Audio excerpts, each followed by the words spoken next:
Three body problem season 1 episode number 6। जब से दुनिया ने आसमान में एक आंख देखी है, लोग बहुत घबराए हुए हैं। पब्लिक सड़कों पर उतर आई है। कई देशों ने अपने ही लोगों को कंट्रोल करने के लिए मिलिट्री तैनात कर दी है। लोगों में इतना डर है कि बहुतों ने तो सुसाइड ही कर लिया है। इस दौरान यूनाइटेड नेशंस में सेक्रेटरी जनरल जोसेफ कहते हैं, ह्यूमैनिटी इस प्रेजेंट क्राइसिस से भी सरवाइव कर लेगी, जैसे पहले के क्राइसिस से किया है।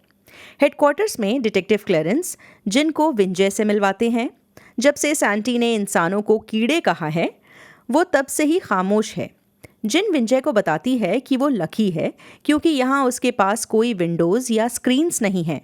बाहर सब लोग डर कर मर रहे हैं, कुछ लोग सुसाइड कर रहे हैं। वहीं कई सैंटी के फॉलोअर्स अब भी डिवोटेड हैं। वो उन्हें अपने सेवियर्स बुला रहे हैं। इस पर विंजय बोलती है, जब उसके पिता को मारा गया तब स्टेज पर एक पोस्टर था। उसे याद है, वो पोस्टर बीजिंग में हर जगह लगा था। पोस्टर में एक आदमी था जो हैमर से बुद्धा, जीसस और एक रॉक एंड रोल रिकॉर्ड को तोड़ रहा था। पोस्टर पर लिखा था, पुरानी दुनिया को खत्म कर दो और नई दुनिया बनाओ। ये बात उसके दिमाग में तब से घूम रही है, जो उसे आगे बढ़ने की ताकत दे रही है। जिनको लगता है विंजय के उस फैसले ने सभी को धोखा दिया। जब सालों पहले उसने एलियंस को अर्थ आने के लिए इनवाइट किया था, उसके डिसीजन का असर सिर्फ उस वक्त के लोगों पर ही नहीं बल्कि आज के सभी लोगों और उन लोगों पर भी पड़ेगा जो आने वाले वक्त में जिंदा रहेंगे। यानी विंजय का फैसला गलत था।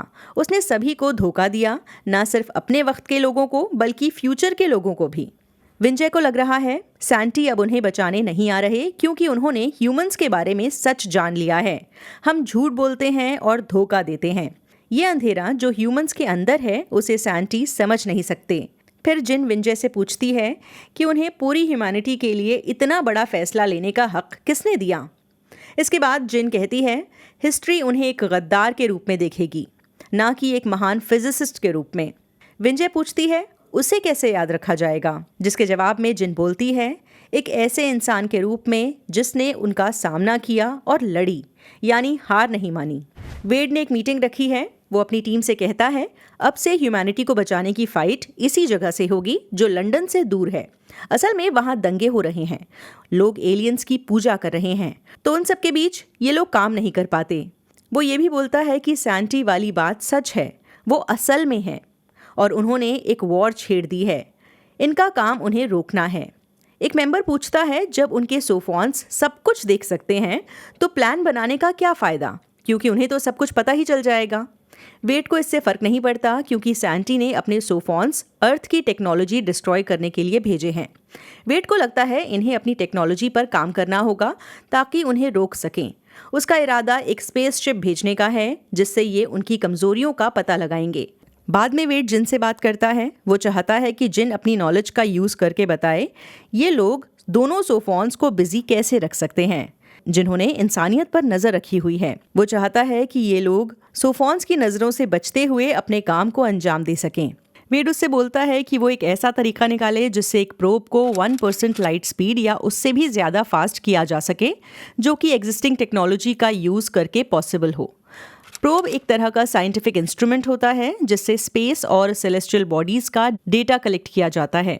इससे प्लैनेट्स की लोकेशन का पता लगाया जा सकता है और उसे मॉनिटर किया जाता है। एक मिनट आगे बढ़ने से पहले एक जेंटल रिमाइंडर, अगर आप चाहते हैं मैं हर कहानी को गेम ऑफ थ्रोन्स की तरह डिटेल में एक्सप्लेन करूं, तो फिर ये तभी पॉसिबल हो पाएगा जब मैं कोई और काम ना करूं, सिर्फ और सिर्फ यूट्यूब पर ही फोकस करूं, और उसके लिए मुझे आपके फुल सपोर्ट की ज़रूरत पड़ेगी। तो सब्सक्राइब करिए, लाइक करिए, कमेंट्स करिए, अच्छा लगे तो शेयर करिए। वैसे अब वॉच रोज पर मेंबरशिप का भी ऑप्शन अवेलेबल है, बस बता रही हूँ, कोई कंपलसरी नहीं है। ओके, बीच पर सॉल और विल बात कर रहे हैं। विल बोलता है अभी उसे ज़्यादा पेन नहीं हो रहा, लेकिन ये मोमेंट्स उसे तकलीफ दे रहे हैं क्योंकि वो फ्री है और इसी बारे में सोचता रहता है। विल आगे कहता है, भले ही वो अभी भी गॉड को नहीं मानता, पर उसने अपने आप को आसमान में इमेजिन करना शुरू कर दिया है, जो नीचे अपने दोस्तों को देख रहा है। तभी यहाँ ऑगी आती है और विल को गले लगाती है। सॉल ऑगी से पूछता है कि क्या वो ठीक है, और वो बस हाँ कह पाती है। वहीं जिन वेड से मिलने आई है वो अपना प्रपोजल शुरू करती है ये बताते हुए कि मिंग डायनेस्टी के दौरान चाइनीज नेवी ने एक गन पाउडर रॉकेट बनाया था जिसमें छोटे मिसाइल स्टोर्ड थे। वो वेपन उस वक्त के हिसाब से इतना एडवांस था जो 20th सेंचुरी जैसा डैमेज करता था। जिन एक्सप्लेन करती है कि जब उसका प्रोब यानी इंस्ट्रूमेंट स्पेस में बॉम्ब्स के पास से गुजरेगा जिससे एक बड़ा ब्लास्ट होगा जो प्रोब की स्पीड तेजी से आगे बढ़ाएगा, आगे बॉम्ब की तरफ, और ये साइकिल चलती रहेगी। चैलेंज ये है कि ब्लास्ट की टाइमिंग को एकदम सही मैच करना पड़ेगा। उसके कैलकुलेशंस के मुताबिक वो 1000 एक्सप्लोजन्स के बाद 1.12% लाइट स्पीड तक पहुंच सकते हैं। आसान शब्दों में कहें तो ये सीढ़ियों के स्टेप्स की तरह है। हर बॉम्ब इंसानों को उनकी डेस्टिनेशन के करीब ले जाएगा और डेस्टिनेशन है सैंटी की फ्लीट। मीटिंग में कोई कहता है कि ये आइडिया क्रिएटिव है लेकिन इसे टेस्ट नहीं किया जा सकता और इसमें गलती की कोई गुंजाइश भी नहीं है। वो कहता है कि ऐसा करके ये कई न्यूक्लियर रूल्स को तोड़ देंगे और इसमें बहुत पैसा भी लगेगा। जिन बिना रुके कहती है कि रूल्स को बदला जा सकता है और पैसे की टेंशन लेना इनका काम नहीं है, बल्कि इनका फोकस साइंटिफिक प्रॉब्लम का सल्यूशन निकालना है, चाहे इसके लिए कुछ भी करना पड़े।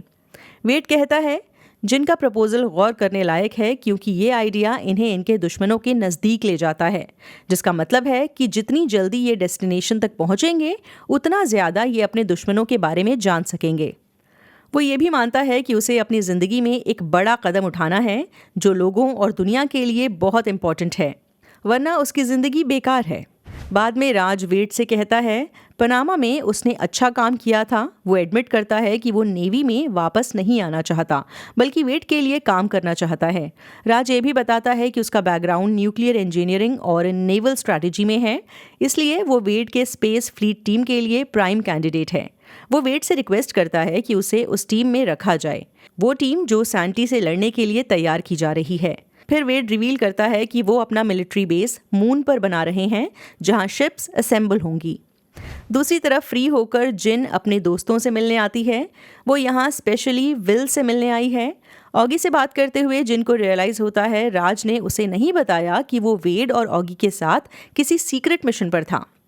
जिन ऑगी को कन्विंस करने की कोशिश करती है कि वो उसके साथ काम करे क्योंकि इन्हें उसकी नैनो फाइबर टेक्नोलॉजी की ज़रूरत है, लेकिन ऑगी वेड के साथ फिर से काम करने से मना कर देती है और जिन को चैलेंज करती है कि वो राज से पूछे कि पनामा में क्या हुआ था।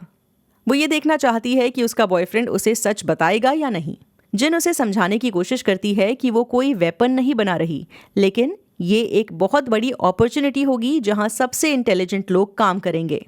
इस पर ऑगी अपनी फ्रेंड का जवाब देते हुए बोलती है पिछली बार जब सबसे तेज दिमाग एक खास प्रोजेक्ट के लिए मिले थे तो उसका नतीजा हिरोशिमा था।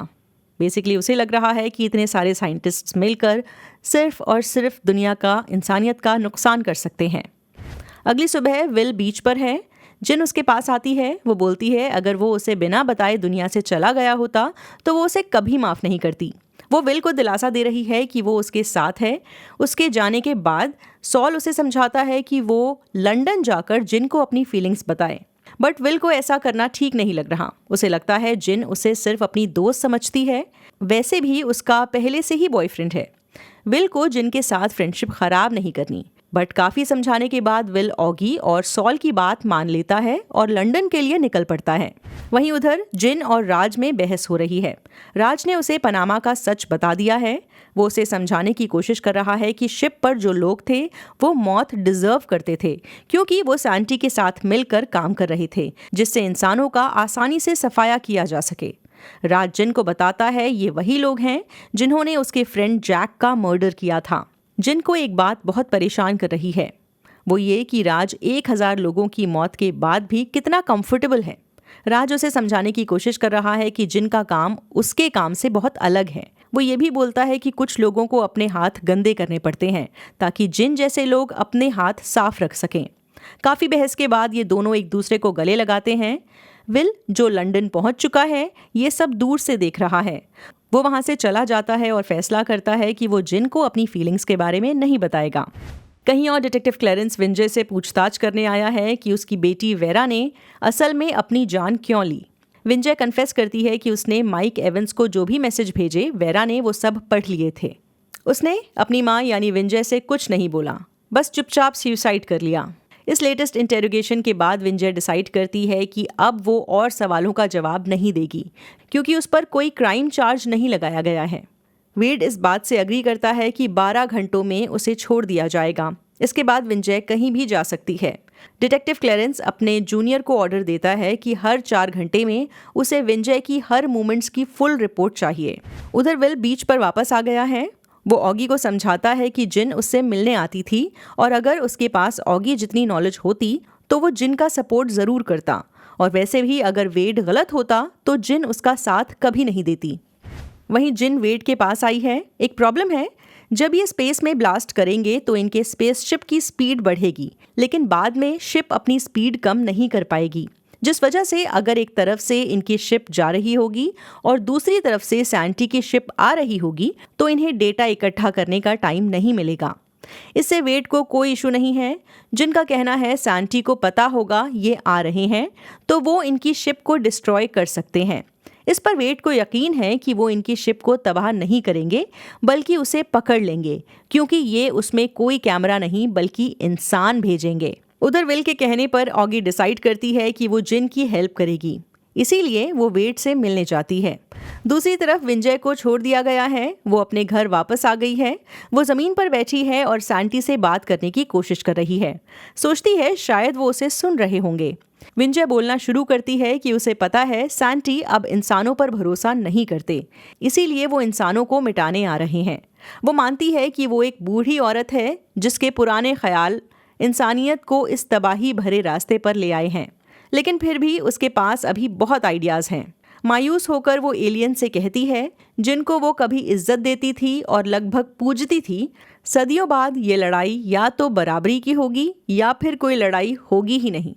उधर विल समंदर को देख रहा है और फिर पानी की तरफ जाने लगता है। उसे जिन के बनाए 2 पेपर बोट्स दिखाई देते हैं और फिर वो अपने घर वापस लौट आता है। बाद में वो द स्टार्स आर डेस्टिनेशन की बिल्डिंग में जाता है और वहाँ एक स्टार खरीदने का फैसला करता है। इसी के साथ ये एपिसोड ख़त्म होता है।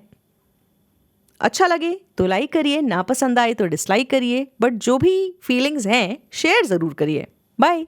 अच्छा, मैंने ना एक और YouTube चैनल बनाया है, उसका नाम है रेडियो रोज़, और उस पर ना मैं कुछ गानों के ट्रांसलेशन बनाकर अपलोड कर रही हूँ। मतलब कुछ इंग्लिश सॉन्ग्स हैं जिनको मैं हिंदी में ट्रांसलेट करती हूँ और फिर AI के थ्रू उनका म्यूज़िकल वर्जन बनाती हूँ। प्लीज़ बताइए कैसा लग रहा है। मैं थोड़ा नर्वस हूँ एक्चुअली इस चैनल को लेकर और एम्बैरेस्ड भी हूँ, पता नहीं क्यों, लेकिन आपको जैसा भी लगे बताइएगा।